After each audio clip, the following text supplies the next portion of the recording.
الحمد لله رب العالمين والصلاة والسلام على أشرف الأنبياء والمرسلين نبينا محمد وعلى آله وأصحابه أجمعين. أعوذ بالله من الشيطان الرجيم. بسم الله الرحمن الرحيم. والليل إذا يغشى والنهار إذا تجلى وما خلق الذكر والانثى ان سعيكم لشتى.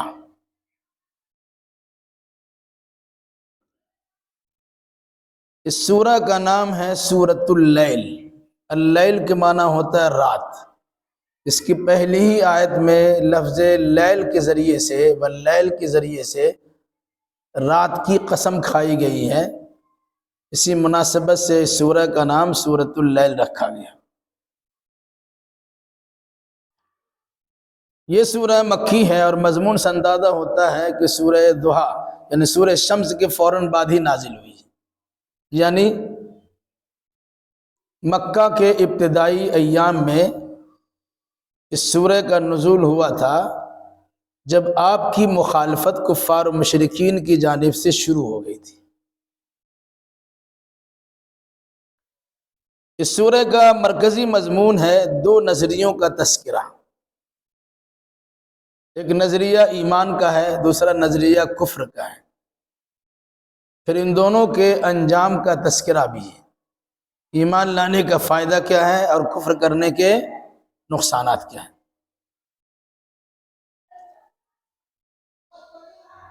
اس سے پہلے کی سورہ میں یعنی سورہ شمس میں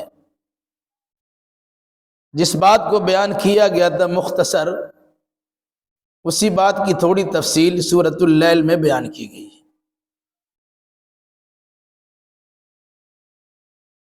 کامیابی کا دار و مدار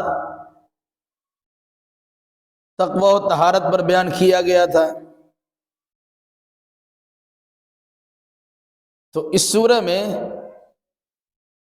تقوی و طہارت سے متعلق تھوڑی سی کچھ باتیں بیان بھی کی گئی. وہ انسان ناکام ہوتا ہے جو اپنے نفس کو آلودگیوں سے پر کر لیتا ہے، صفائی ستھرائی نہیں کرتا، گندگی اور غلاظت کے ڈھیر میں لگا دیتا ہے. ایسا انسان ناکام ہوتا ہے. پھر ناکام انسان کی چند صفتوں کا تذکرہ سورۃ اللیل میں کیا گیا ہے. گویا ان دونوں سورتوں کے مضامین باہم ایک ہی ہے اور ایک دوسرے سے مماثلت اور مشابہت رکھتی ہیں.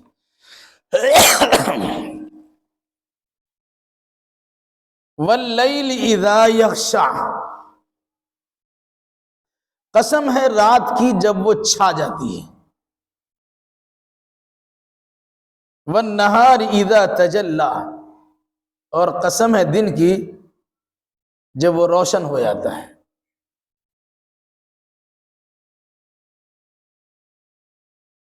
رات اور دن اللہ کی دو اہم مخلوقات ہیں اور دونوں کے الگ الگ فائدے اور منفعت ہیں. صرف رات ہی رات رہتی تب بھی انسان پریشان ہو جاتا، اور صرف دن ہی دن رہتا تب بھی انسان پریشان ہو جاتا. تو رات و دن کا جو نظام چلایا ہے یہ بتانے کے لیے کہ انسان رات میں آرام کر لیتا ہے اور دن میں کاروبار میں کام کاج سے مشغول رہتا ہے. یا انسان دن میں کام کاج میں مشغول ہونے کی بنیاد پر تھکا مادہ رہتا ہے، جب رات کی تاریکی چھاتی ہے تو انسان پر نیند کا غلبہ آتا اور وہ سو کر آرام و سکون بھی حاصل کر لیتا ہے. بتانا مقصد رات ایک الگ چیز ہے اور دن الگ چیز ہے. ہمیشہ رات نہیں رہتی، ہمیشہ دن نہیں رہتا. اسی طریقے سے رات کے فائدے الگ ہیں اور دن کے فائدے الگ ہیں. اسی مناسبت سے کہا گیا انسان کا جب دو نظریہ ہوگا، ایمان والا نظریہ اور کفر والا نظریہ، تو ایمان کے فائدے الگ ہیں اور کفر کے نقصانات الگ ہیں۔ قسم کھائی واللیل اذا یغشا، قسم ہے رات کی جب وہ چھا جائے۔ رات میں انسان کو فائدہ بھی ہوتا ہے اور رات میں نقصان بھی ہوتا ہے۔ چوری چماری کرنے والوں کو رات میں موقع ملتا ہے، شہر میں پتہ نہیں چلتا، لیکن دیہات میں سین کرنا ہوتا ہے، دیوار توڑنا ہوتا ہے، گھر میں گھسنا ہوتا ہے، حملہ آور ہونا ہوتا ہے، وغیرہ وغیرہ۔ جس دور کی بات ہو رہی اس دور میں بتیوں کا انتظام تو نہیں تھا، شام ہوتے ہی ڈراؤنی شکل اختیار ہوتی تھی، آنا جانا بند ہو جاتا تھا۔ کچھ دن پہلے تک آپ کی بات تھی، 20-25 سال پہلے لوگ تفسیہ جانے میں ڈرتے تھے 4 برج کے پاس، بھی ماضی قریب کی بات ہے کہ حالات وہاں اچھے نہیں ہیں۔ تو رات میں انسان کو ڈر بھی رہتا ہے، چوری کا بھی، چماری کا بھی، ڈکیتی کا بھی، رہزنی کا بھی، شب خون مارنے کا بھی۔ پھر اس کے بعد مصیبتیں رات میں زیادہ تکلیف دیتی ہیں۔ ایک انسان کے دانت میں درد ہے، دن میں کسی طرح برداشت ہو جاتا ہے، لیکن جو رات بڑھتی جاتی ہے وہ درد بڑھتا چلا جاتا ہے۔ بیماری ہوتی ہے، ایسا لگتا ہے کہ دن میں بیماری کے اثرات کچھ کم ہوتے ہیں، لیکن رات میں اس کے اثرات زیادہ ہوتے ہیں۔ انسان کا بھی حملہ ہوتا ہے، جنات کا بھی حملہ ہوتا ہے، جادو کا بھی حملہ ہوتا ہے، نظر بد کا بھی حملہ ہوتا ہے، وغیرہ وغیرہ۔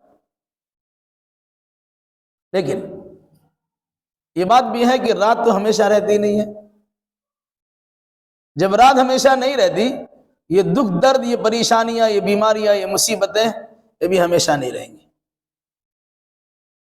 جس طرح رات کو ختم ہونا ہے، اس طرح پریشانی بھی ختم ہونا ہے۔ وَالنَّهَارِ إِذَا تَجَلَّى، دن کی قسم جب وہ روشن ہو جائے۔ جب دن کا اجالا چھاتا ہے اور اس کی روشنی پھوٹ پڑتی ہے تو بہت ساری چیزیں اپنا اپنا راستہ لینا شروع کر دیتی ہیں۔ تو دن کا معاملہ الگ ہوا، رات کا معاملہ الگ ہوا، دونوں کے نفع نقصان الگ الگ انداز کے۔ اسی انداز سے ایمان و کفر 2 نظریہ ہیں، دونوں کے فائدے ہیں، دونوں میں کچھ نقصانات بھی ہیں۔ دنیاوی اعتبار سے آپ کو ایمان لانے کے نتیجے میں کچھ نقصان ہوتا ہے، لوگوں کے رشتے ناطے آپ سے ٹوٹتے ہیں، تعلقات وقتی طور سے خراب ہوتے ہیں، آپ پر حملہ کیا جاتا ہے، آپ کو دین ایمان سے روکنے کی کوشش ہوتی ہے، لیکن اگر ثابت قدم رہتے ہیں فائدہ ہی فائدہ آپ کا ہے، اور مرنے کے بعد تو فائدہ ہی ہے، وغیرہ ذالک۔ وَمَا خَلَقَ الذَّكَرَ وَالْأُنثَىٰ، اس اللہ کی قسم جس نے نر اور مادہ کو پیدا کیا، جس نے مذکر اور مؤنث کو پیدا کیا، سیدھے لفظ میں کہیے جس نے مرد عورت کو پیدا کیا۔ مرد کی خصوصیات الگ ہے، عورتوں کی خصوصیات الگ ہے، نر کی خصوصیات الگ ہے اور مادہ کی خصوصیات الگ ہے۔ پھر دونوں کا انجام بھی الگ الگ ہوتا ہے، ذمہ داریاں دونوں کی الگ ہیں، پھر دونوں کا انجام بھی الگ ہے۔ یہ بتایا کیوں؟ ان سعیکم لشتی، یقیناً تمہاری کوششیں مختلف ہیں، اچھی کوشش ہے، خراب کوشش ہے، ایمان کی کوشش ہے، کفر کی کوشش ہے، اخلاص کی کوشش ہے، نفاق کی کوشش ہے، اچھائی کی کوشش ہے، برائی کی کوشش ہے۔ تو یہ جو تمہاری کوششیں ہیں، تمہاری کوششیں الگ الگ ہیں، تو اس کا انجام بھی الگ الگ ہوگا۔ اور اس سورہ کا یہی مرکزی مضمون ہے، انسان کے 2 نظریوں کا تذکرہ کرنا اور ان کی 2 نظریوں کی کوششوں پر جو اعمال مرتب ہوں گے، جو فیصلے کیے جائیں گے، جو نتیجہ برآمد ہوگا، وہ بھی مختلف ہوں گے۔ پھر اس کی تھوڑی تفصیل، رات کی قسم جب چھا جائے، دن کی قسم جب روشن ہو جائے، نر و مادہ کی قسم، وہ 4 قسم کھائی گئی ہے۔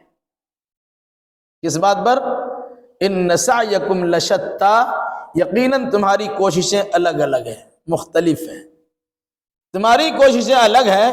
اس کو بیان کرنے کے لیے اللہ نے 4 مخلوق کی قسم کھائی ہے، رات کی قسم کھائی ہے، دن کی قسم کھائی ہے، نر کی قسم کھائی ہے اور مادہ کی قسم کھائی ہے۔ اس سے پہلے بات آ چکی ہے، اللہ کی ساری باتیں قابل اعتبار ہے، قابل یقین ہے۔ لیکن اگر کسی بات کو قسم کے ساتھ بیان کیا جائے تو اس پر خصوصی توجہ دینے کا حکم ہوتا ہے۔ جن چیزوں کے اللہ تبارک و تعالیٰ قسم کھاتا ہے، اس کا یہ مطلب ہرگز نہیں کہ وہ اللہ کی نگاہ میں بہت بڑی ہے، بلکہ اس کا مطلب یہ ہوتا ہے ان چیزوں سے انسان کا سابقہ پڑتا رہتا ہے، اس کے ذہن سے یہ چیزیں قریب ہوتی ہے، سمجھانا آسان ہو جائے گا۔ آدمی رات دن سے تو الگ جائے گا نہیں، آدمی دنیا میں آیا تو ماں باپ کے میل ملاپی سے اس سے تو الگ ہوگا ہی نہیں، تو انسان جڑا ہوا ہے ماں باپ سے، رشتے ناطے جڑے ہوئے ماں باپ سے۔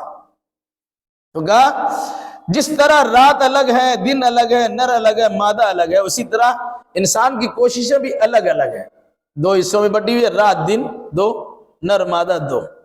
اسی طرح انسان کی کوشش ایمان اور کفر، اچھا برا۔ فَأَمَّا مَنْ أَعْطَى وَاتَّقَى وَصَدَّقَ بِالْحُسْنَى، تین اخلاقی اچھائیوں کا تذکرہ ہے، یاد رکھیے گا۔ تو جس انسان نے دیا، مطلب اللہ کا مال اللہ کے غریب بندوں کو دیا، اللہ کا مال ضرورت مند بندوں کو دیا، اللہ کا مال اللہ کے دین کے ترویج و اشاعت میں دیا، اللہ کا مال مساجد و مدارس کی تعمیر میں دیا، یا اللہ کا مال میدان جہاد میں جہاد کرنے والے انسانوں کی ضرورت کی تکمیل کے لیے دیا۔ آتا جس نے بھی مال دیا، مال کا تذکرہ ہے۔ فَأَمَّا مَنْ أَعْطَى، جس نے مال عطا کیا، دیا، وَاتَّقَى، اور پرہیزگار بن گیا، متقی ہو گیا، اللہ سے ڈرا یا جہنم کے عذاب سے بچنے کی کوشش کی، تقویٰ مطلب بچنا بھی ہوتا ہے۔ وَصَدَّقَ بِالْحُسْنَى، اور اچھی بات کی اس نے تصدیق کی، تائید کی۔ ان سے پتہ ہے مال دینا، تقوی حاصل کرنا اور سچی بات کی تصدیق کرنا، مطلب اسلام کی بات سچی ہے، اس کی تصدیق و تائید کرنا، اس کو سچ ماننا۔ کلمہ توحید، کلمہ رسالت سچی ہے، اس کی تائید کرنا، اس کا سپورٹ کرنا۔ یا کہیں بھی کوئی اچھی بات ہوتی ہے، دین و دنیا سے متعلق اچھی باتیں ہوتی ہیں، وہاں آپ کے تائید کی ضرورت پڑتی ہے، تو آپ کنارہ کشی اختیار نہیں کریں گے، بلکہ جو صحیح ہے اس صحیح بات کی آپ تائید کریں گے۔ تو جس نے بھی صحیح بات کی، اچھی بات کی تصدیق کی، تائید کی، جب تین صفتیں پائی گئی تو قرآن کیا کہتا ہے؟ فَسَنُيَسِّرُهُ لِلْيُسْرَىٰ، تو ہم ان قریب اس کے لیے نیکی کے راستے کو آسان کر دیں گے۔ ان صفتوں کو انہوں نے اپنایا ہے، ان صفات پر عمل کرنا اس کے لیے آسان ہو جائے گا، ان صفات کو بروئے کار لانا بھی آسان ہو جائے گا، ان صفات کے ذریعے سے جو انہیں نفع اور منفعت ملنے والی ہے انہیں آسانی سے مل جائے گا۔ فَسَنُيَسِّرُهُ لِلْيُسْرَىٰ، تو ہم آسان کر دیں گے اس کے لیے، اس کو آسان کر دیں گے نیکی کا راستہ، اچھائی کا راستہ، یا سہولت پسندی کا راستہ، جس میں سہولت ہی سہولت ہے۔ سارا معاملہ اللہ کے اختیار میں، مگر اللہ دیکھتا کیا ہے کہ بندہ اس کو کرنے کے لیے تیار ہوتا ہے کہ نہیں ہوتا ہے۔ پہلے بتایا جس نے دیا، جس نے تقوی اختیار کیا، جس نے سچ بات کی تصدیق کی، تو ہم فَسَنُيَسِّرُهُ لِلْيُسْرَىٰ، تو ہم اس کے لیے سہولت کو آسان کر دیں گے۔ کسی چیز تک بسہولت انسان پہنچ سکتا ہے اور آسانی سے پہنچ سکتا ہے۔ نیکی کام کرنا ہے، آسانی سے کر لو گے، برائی سے بچنا ہے، آسانی سے بچ جاؤ گے، تصدیق کرنے کی باری آئے گی، آسانی سے تصدیق کر دو، پھر وہاں تمہیں پریشانی لاحق نہیں ہوگی۔ کیوں؟ تم نے اپنے آپ کو صحیح ڈگر پہ لگا دیا اور اللہ تمہاری تائید کرنے کے لیے تیار ہے۔ الہبازی۔ وَأَمَّا مَنْ بَخِلَ، رہا وہ انسان جس نے بخیلی کی۔ پہلے تھا جس نے مال خرچ کیا، خرچ کرنے والے کے مقابلے میں جو خرچ نہیں کرتا بخیل ہوتا ہے۔ تو جس نے بخیلی کی، کنجوسی کی، مکھی چوس بن گیا، وہ خرچ ہی نہیں کرتا ہے، رکھتا ہے اپنے پاس۔ وَاسْتَغْنَا، اور اپنے آپ کو بے پرواہ کر لیا، بے نیاز کر لیا، یعنی ہم کو کسی ضرورت نہیں، مطلب نہیں ہے، میرا خاندان مرے کوئی فرق نہیں پڑتا ہے، غریب مرے کوئی فرق نہیں پڑتا ہے، رشتہ دار مر جائے کوئی فرق نہیں پڑتا ہے، وہ مال کی وجہ سے حیران و پریشان ہے کوئی فرق نہیں پڑتا، اس کو کہتے ہیں بے نیازی برتنا، کوئی مطلب ہی ہمارا نہیں ہے، کوئی رشتہ ناتا ہی ہمارا نہیں ہے، کوئی تعلق ہی ہمارا نہیں ہے۔ تو جس نے بخیلی کی، وستغنا، اور اپنے آپ کو بے نیاز سمجھا کہ ہم کو کبھی کسی کی ضرورت ہی نہیں پڑے گی، کسی کی پرواہ کرنے کی کیا ضرورت ہے، وَكَذَّبَ بِالْحُسْنَى، اور اچھی بات کی اس نے تکذیب کی، اچھی بات کو جھٹلا دیا۔ پہلی بات کیا تھی؟ جس نے مال خرچ کیا اور تقوی اختیار کیا اور سچی بات کی تصدیق کی، یہ اچھے لوگ ہوئے، اچھے مزاج والے بھی۔ دوسرے وہ لوگ جس نے بخیلی کی، بے پرواہی برتی اور صحیح بات کی تکذیب کی، صحیح بات کو جھٹلا دیا۔ تو پہلے والے کا انجام کیا تھا؟ نیکی کا راستہ اس کے لیے ہم آسان کر دیں گے، نیکی کرنا اس کے لیے آسان ہو جائے گا۔ ابھی تھوڑا خرچ کیا ہے، اللہ دے گا تو اور زیادہ خرچ کرے گا۔ ابھی تھوڑا متقی ہوا، اللہ توفیق دے گا تو اور زیادہ متقی ہو جائے گا۔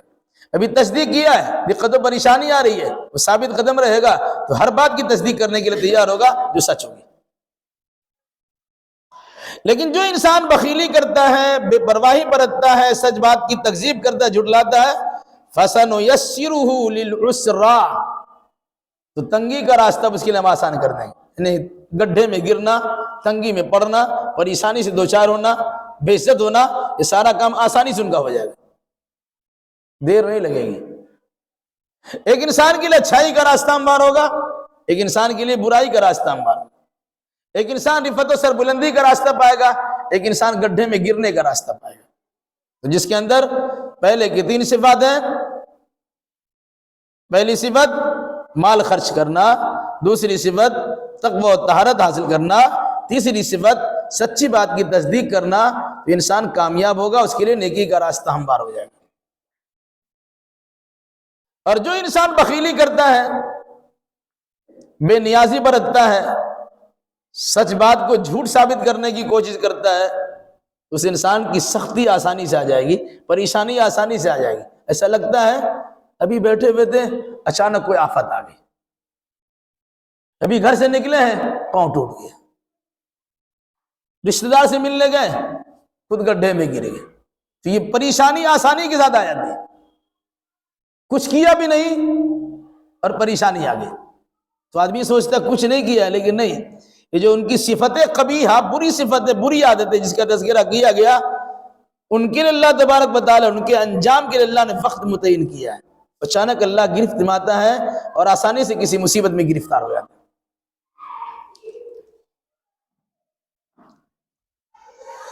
وَمَا يُغْنِي عَنْهُ مَالُهُ إِذَا تَرَدَّى، مال دنیا میں سب کچھ ہے، جبکہ مال وہ میل ہوتا ہے۔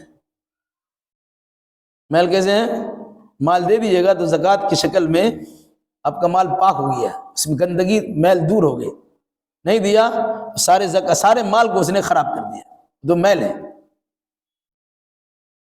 لیکن اگر اسی مال کی زکوٰۃ نکال دی جائے تو میل کچیل تو باہر ہے، اب جو آپ کے پاس بچا ہے وہ مال بالکل پاک صاف ہے۔ انسان کی طبیعت اگر مریض نہیں ہے، وہ بیمار طبیعت کا انسان نہیں ہے، تو مال کو بقدر ضرورت استعمال کرے گا، اور اگر اللہ نے مال دیا ہے تو مال کی اہمیت کو بھی سمجھے گا اور اس کے حق میں اسے خرچ کرنے کی کوشش بھی کرے گا۔ فرمایا اگر کوئی انسان مال خرچ نہیں کرتا، گن گن کے رکھتا ہے، سید کے رکھتا ہے، اور وہ سوچتا ہے آڑے وقت میں یہ مال کام آ جائے گا، مصیبت آئے گی اسے دفع کر دیں گے، گرفتاری عمل میں آئے گی مال خرچ کر کے بیڑا پار کر لیں گے، دیگر پریشانی آئی مال خرچ کر کے پریشانی کا خاتمہ کر دیں گے، نوز باللہ، 1000 بار نوز باللہ، کوئی بیماری آ گئی مال خرچ کریں گے اچھا ہو جائیں گے، یہ سوچتا ہے۔ اس کے بعد آ رہی ہے یحسب الانسان ان مالہ اخلدہ، یحسب ان مال وخلدہ، کیا وہ سمجھتا ہے اس کا مال اس کو ہمیشہ رکھے گا؟ اگر مال کسی کو ہمیشہ رکھتا تو قارون دھستا ہی نہیں، اس کے پاس سب زیادہ مال تھا، اس کو دھسنا نہیں چاہیے تھا، اس کو تباہ تو نہیں ہونا چاہیے تھا۔ فرعون حکمرانی کرتا تھا نہیں مرتا، نمرود بہت بڑا بادشاہ حکمراں تھا نہیں مرتا، معمولی معمولی چیز سے اللہ نے اسے تباہ و برباد کر دیا۔ کیا کہا قرآن نے؟ وَمَا يُغْنِي عَنْهُ مَالُهُ إِذَا تَرَدَّى، جب یہ کسی مصیبت میں پڑے گا دنیا میں یا آخرت میں جہنم کے گڈھے میں گرے گا تو اس کا مال اس کو بچائے گا نہیں، دونوں بات۔ وَمَا يُغْنِي عَنْهُ مَالُهُ إِذَا تَرَدَّى، جب کسی مصیبت میں پڑے گا، کسی گڈھے میں گرے گا، کسی پریشانی میں جائے گا، اس کا مال اسے بچائے گا نہیں۔ یہ دنیا کا معاملہ ہوا، اور اگر مرنے کے بعد وہاں پہنچا، جہنم میں گر رہا ہے، جہنم میں جا رہا ہے، ڈھگلا جا رہا ہے، اسے لتھیایا جا رہا ہے، اسے گرایا جا رہا ہے، اسے دھتکارا جا رہا ہے، تو ایسا نہیں کہ دنیا میں بڑا مال تھا وہ مال اس کو بچا لے گا۔ کہا وما یغنی عنہ مالہ، اس کا مال اس کا کچھ کام نہیں آئے گا، اذا تردہ، جب وہ گڈھے میں گرے گا، دنیا کے گڈھے میں گرے یا جہنم کے گڈھے میں گرے، مال بچانے والا نہیں ہے۔ ہاں، اگر کسی انسان نے مال کا صحیح مصرف لیا ہے، زکوٰۃ دیا ہے، صدقات و خیرات کیا ہے، تو اللہ تبارک و تعالیٰ اس کے بدلے میں بے شمار انعام سے نوازتا ہے۔ یہ مال جو کنز نہیں بنا، خزانہ نہیں بنا، جس مال کا آپ نے زکوٰۃ ادا کر دیا ہے، وہ مال خزانہ نہیں بنتا، کنز نہیں ہوتا، وہ پاک مال ہوتا ہے، وہ آپ کو فائدہ پہنچائے گا۔ اور اگر آپ نے اس کے زکوٰۃ نہیں دیا، اس کی خیرات نہیں کی، صدقہ نہیں کیا، ضرورت مندوں کو نہیں دیا، تو والذین یکنزون الذهب والفضة ولا ينفقون فی سبیل اللہ، جو سونا چاندی کو خزانہ بنا رکھتے ہیں اور اللہ کے راہ میں خرچ نہیں کرتے ہیں، کل قیامت کے دن اسی سونا چاندی کو، اسی سکے کو، اسی پیسے کو، اسی مال کو تپایا جائے گا، گرمایا جائے گا، اس سے انسان کا چہرہ داغا جائے گا، پیٹھ کو داغا جائے گا، پہلو کو داغا جائے گا، یعنی داغدار کر دیا جائے گا، کہا جائے گا ھذا ما کنزتم لانفسکم، نے اس کے ذخیرہ بنا کے رکھا تھا، یہ تمہارا ذخیرہ تھا۔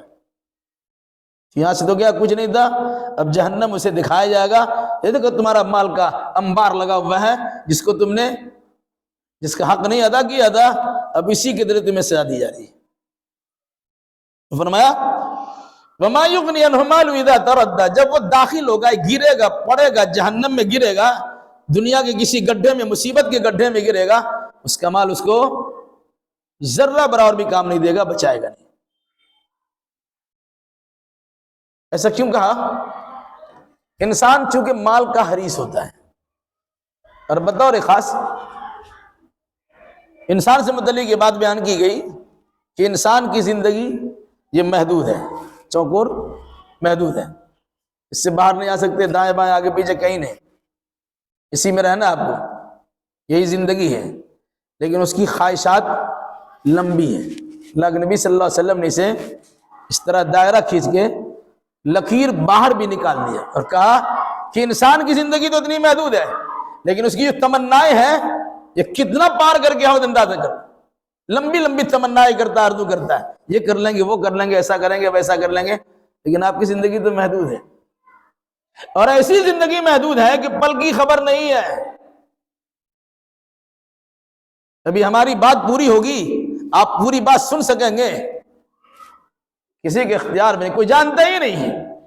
دیکھا کہ بڑے بڑے خطیبوں کو خطبہ دے رہے ہیں اور خطبہ ہی میں اس کی آنکھ بند ہوگی، بڑے بڑے مجمع میں، ہزاروں کے مجمع میں ان کا خطاب ہو رہا ہے، قرآن کی آیت پڑھ رہے ہیں اور آواز لڑکھڑا رہی ہے اور وہیں چلے جا رہے ہیں۔ یہ تو اچھی موت ہے۔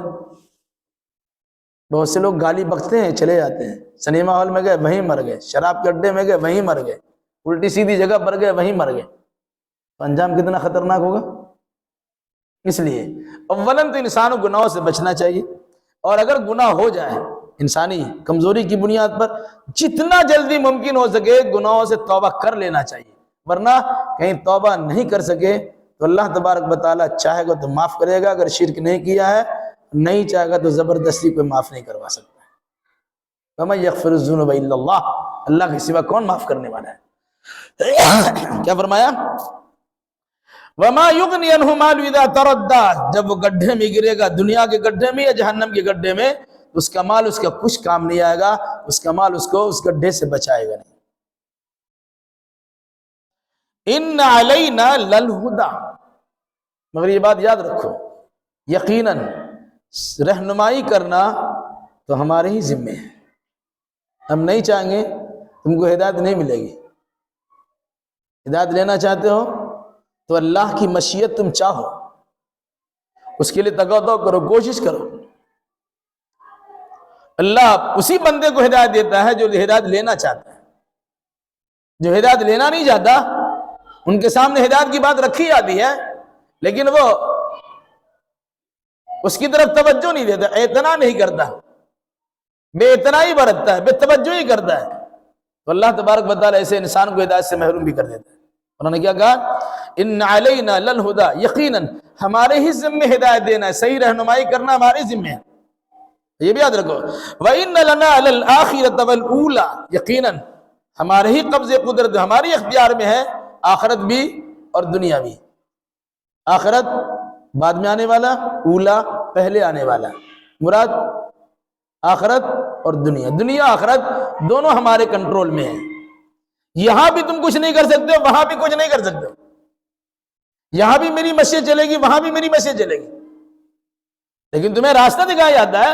اگر تم چاہو تو اللہ تبارک و تعالیٰ کو راضی کر سکتے ہو، تمہیں اختیار دیا گیا ہے، تم اللہ کو خوش کر لو، اور خوش کرنے کے بعد یہاں بھی سرخرو ہو جاؤ اور وہاں بھی کامیابی اور کامرانی سے ہمکنار ہو جاؤ۔ اس لیے قرآن نے کیا کہا؟ اللہ کہتا ہے فَأَنذَرْتُكُمْ نَارًا تَلَظَّىٰ، لوگو میں نے تمہیں بھڑکتی ہوئی آگ سے خبردار کر دیا ہے، کتاب کے ذریعے سے، صحیح شعور دے کر کے، نبی اور رسول کو بھیج کر کے، بعد والوں کے لیے مبلغین، مصلحین، مدرسین، معلمین کو بھیج کر کے، اللہ نے کہا انذرتکم فانذرتکم نارا تلظی، تو میں نے تمہیں ڈرا دیا ہے، کس سے؟ نارن، آگ سے، تلظی جو بھڑک رہی ہے، مراد جہنم کی آگ، جہنم کی آگ سے میں نے اس دنیاوی زندگی میں تمہیں خبردار کر دیا ہے، بچو اس سے، کیونکہ وہ ایسی آگ ہے لا تبقی ولا تذر لواحۃ للبشر، وہ کسی کو چھوڑنے والی نہیں ہے، وہ چمڑی ادھیر دینے والی ہے۔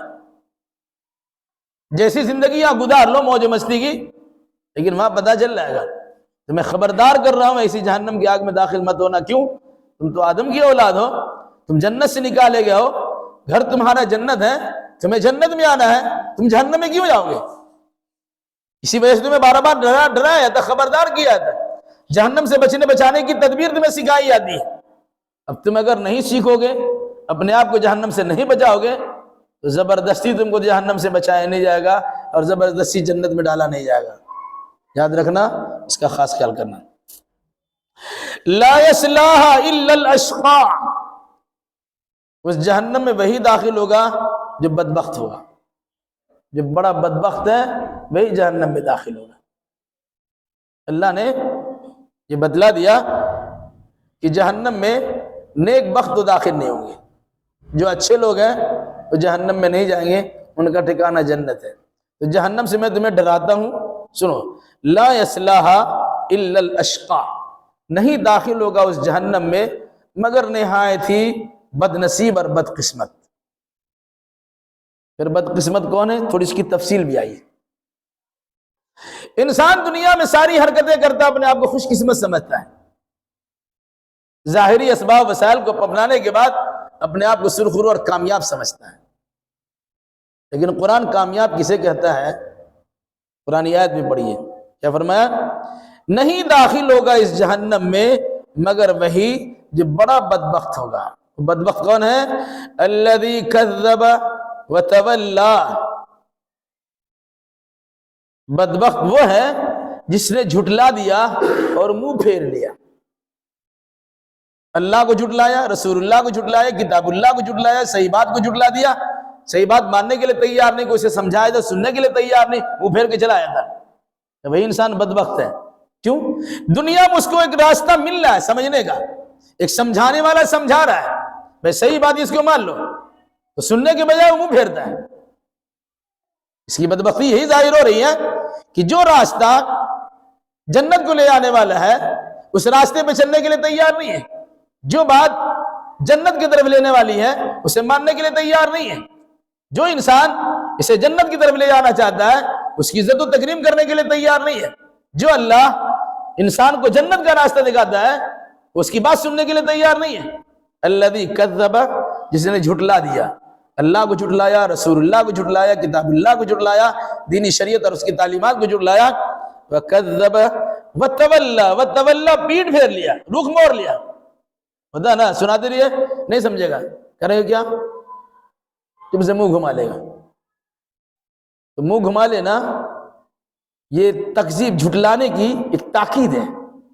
کبھی کبھی آدمی سنتا رہتا ہے، اس کو صحیح بات ماننے کی توفیق مل سکتی ہے لیکن وہ سنے گا ہی نہیں، بھاگے گا. فرت من قسورہ، بھاگتا ہے، بولا ادھر، بھاگ رہا ادھر. جب سنے گا ہی نہیں اس پر اثر انداز کیسے ہوگی بات؟ تو جو انسان سنتا ہے وہ سننے کے لیے تیار ہوتا ہے، اس کو سوچنے سمجھنے کی صلاحیت مل بھی جاتی ہے لیکن وہ سنتا ہی نہیں، پیٹ پھیر کے بھاگ رہا ہے. بھائی ادھر ادھر سن لو سن لو سن لو، لیکن سنیں گے ہی نہیں. کہا جس نے جھٹلایا، بدبخت وہ ہے جو جہنم میں جائے گا، بڑا بدبخت ہوگا. تو بدبخت کون ہے؟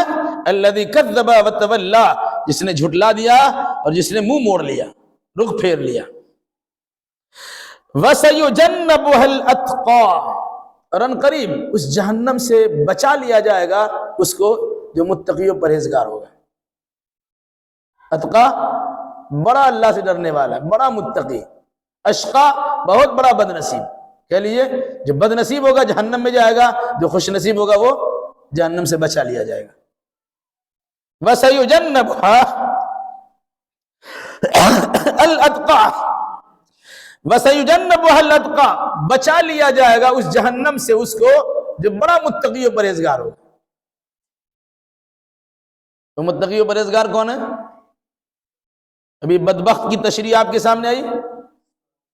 جو جھٹلاتا ہے اور جو منہ موڑتا ہے وہ تو بدبخت ہے. لیکن نیک بخت کون ہے؟ الذی یؤتی مالہ یتزکا، جو انسان اپنا مال دیتا ہے اس لیے تاکہ پاکی حاصل کرے، اپنا مال کو بھی صاف کرے، اپنے جسم کو پاک کرے، اپنے عقیدہ و نظریہ کو صاف کرے. کیوں کہ جنت پاکی کی جگہ ہے، وہاں پاکی لوگ جا سکتے ہیں. مال کی محبت میں ایسا فریبتا ہے کہ حلال و حرام کی تمیز کیے بغیر بس آ رہا ہے، دعا رہا ہے، وہ ناپاک ہے. اور ایسے ناپاک جنت میں جا ہی نہیں سکتا ہے. کفر ناپاکی ہے، جنت میں نہیں جا سکتے. بد اخلاقی ناپاکی ہے، اب جنت میں نہیں جا سکتے. اس لیے متقی و پرہیزگار بنیں گے، اب پاک ہو جائیں گے، پھر جنت میں جائیں گے. اس اندازہ ہوتا ہے اس آیت سے کہ صفائی ستھرائی، تقوی و طہارت ایک ایسی چیز ہے جو مال کے زیادہ نہ چاہنے کی بنیاد پر آتی ہے. اور اگر کوئی انسان مال کی محبت میں زیادہ فریفتہ ہو گیا تو تقوی و طہارت چھن جاتی ہے. اب دیکھ لیجئے، تجربہ کیجئے گا. جس کے پاس نہیں، اللہ اللہ بہت کرتے ہیں، تھوڑا سا مال آ گیا راستہ بدل جاتا ہے، کچھ اور زیادہ آ گیا اور زیادہ بدل جاتا ہے. پہلے بولتا اگر ہمارے پاس ایسا ہوتا نا ہم یہ کر لیتے، مسجد بنائے تھے، مدرسہ بنائے تھے، سرائے بنائے تھے، مسافر خانہ بنا، غریبوں کے لیے ایسا کر دے ویسا کر دے. جب آ گیا تو مسجد میں دکھتا ہی نہیں ہے، اس کو تو شیطان نے گھما دیا. اب مال کمانے کی جو لت لگی ہے، اس لت کے نتیجے میں انسان مال ہی مال کرتا ہے. آدھا مال مالی مالی، میرا مال میرا مال. اب حدیث کے مطابق آپ کا مال وہی جو کھا لیا، آپ کا مال وہی جو آپ نے پہن لیا، آپ کا مال وہی جو آپ نے صدقہ و خیرات کر لیا، باقی تو آپ کا مال ہی نہیں ہے. ابھی آپ کی آنکھ بند ہو جائے، آپ کا مال کس کام کا؟ اس مال پہ آپ کی اولاد ایسے جنگ و فساد کرتے ہیں، کریں گے کہ الامان والحفیظ. کیا فرمایا؟ وَسَيُجَنَّبُهَا الْأَتْقَى، اس جہنم سے بچا لیا جائے گا جو متقی و پرہیزگار ہوگا. الَّذِي يُؤْتِي مَالَهُ يَتَزَكَّى، جو اپنا مال اس لیے خرچ کرتا ہے کہ وہ اس سے پاکی حاصل کر لے، مال کو بھی پاک کر لے اور اپنے آپ کو بھی پاک کر لے، تزکیہ نفس ہو جائے. جو مال کی محبت گندی چیز ہے اس سے انسان بری ہو جائے اور اپنے ذہن و دماغ کو صاف کر لے، اور مال نہ خرچ کرنے کے نتیجے میں جو مال آپ کا گندا بنا ہوا ہے، زکوٰۃ و صدقہ و خیرات کے ذریعے سے اس مال کو آپ پاک کر لیجیے۔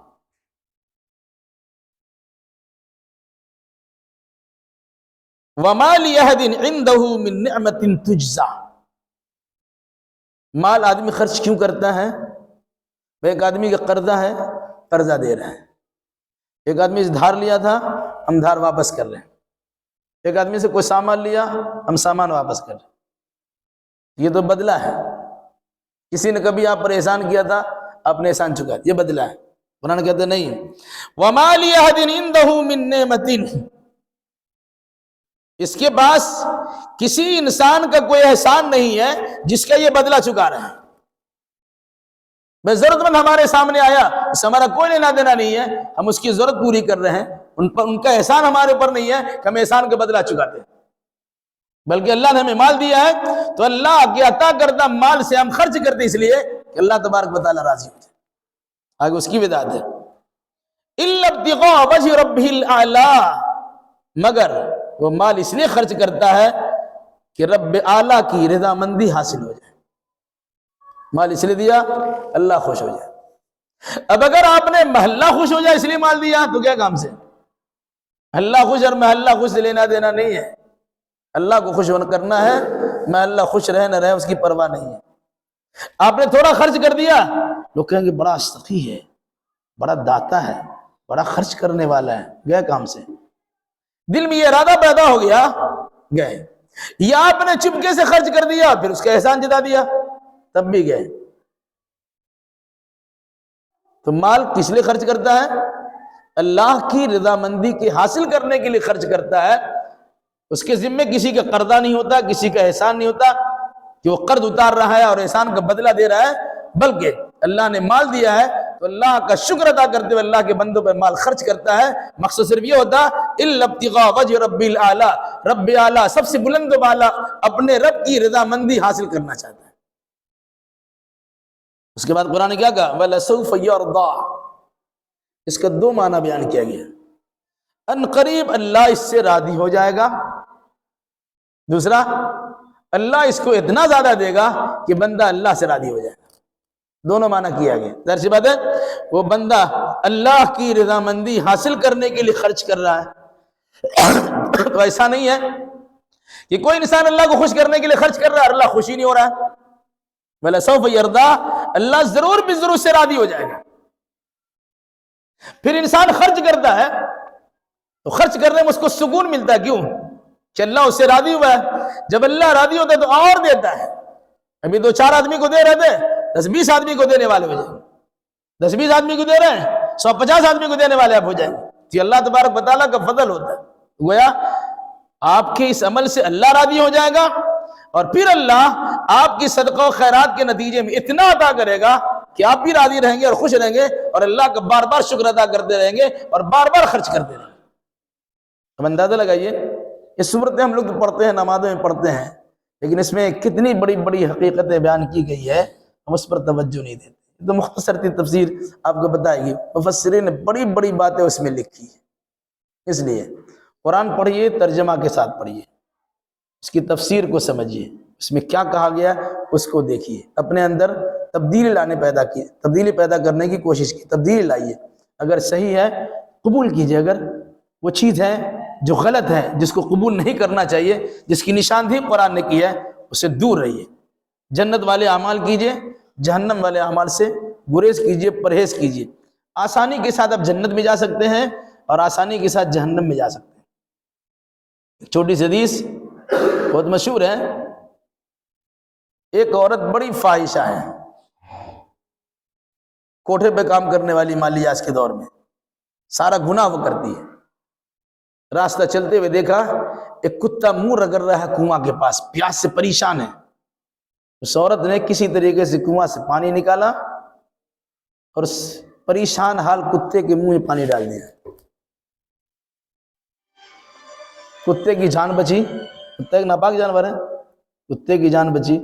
اللہ کے نبی صلی اللہ علیہ وسلم فرماتے ہیں اس فاحشہ عورت کو جنت مل گئی، اللہ نے معاف کر دیا۔